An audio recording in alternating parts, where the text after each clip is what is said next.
কিশোরকালে হারিয়ে ফেলেছেন বাবাকে। চিকিৎসার জন্য দেশ ছেড়ে যখন ছিলেন লন্ডনে, তখন খবর পান হারিয়ে ফেলেছেন খেলার সাথী ছোট ভাইকে।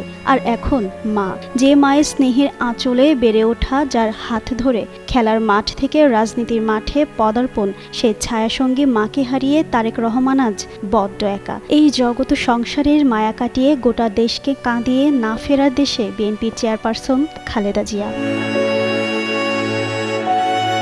শোকে স্তব্ধ পুরো জিয়া পরিবার। যে মানুষটি একা হাতে সামলেছেন ঘর, একাই বড় করেছেন সন্তানদের, মমতার ছায়ায় আগলে রেখেছিলেন পরিবারকে, তার শূন্যতা অভাবনীয়।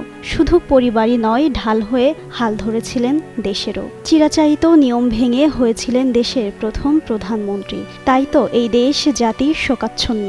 এই লড়াকু মায়ের প্রস্থান কিভাবে মেনে নেবেন তারেক রহমান? মায়ের মতো তারেক রহমানের রাজনীতির যাত্রা সহজ ছিল না।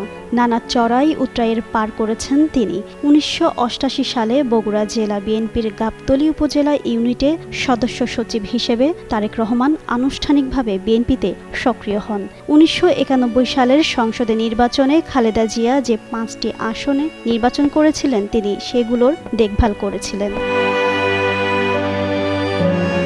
২০০১ সালের সংসদে নির্বাচনের সময়ও দলের ভেতরে সক্রিয় হয়ে উঠতে থাকেন তারেক রহমান। পরে ২০০২ সালের ২২ জুন দলের মধ্যে সিনিয়র যুগ্ম মহাসচিব পদ তৈরি করে তাকে ওই পদে অধিষ্ঠিত করা হয়। এটাই ছিল দলের রাজনীতিতে তার বড় উত্তরণ।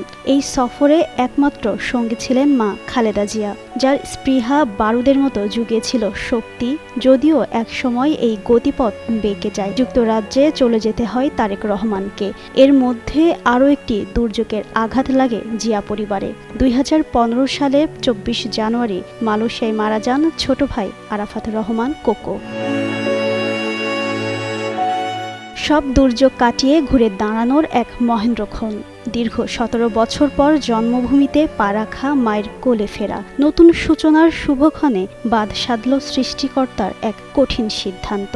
ছেলে ফেরার ৪ দিন পর পৃথিবীর মায়া ত্যাগ করে চলে গেলেন খালেদা জিয়া, আর তারেক রহমানকে দিয়ে গেলেন শুধুই শূন্যতা। জিন্নাত আরা ঋতু, যুগান্ত নিউজ।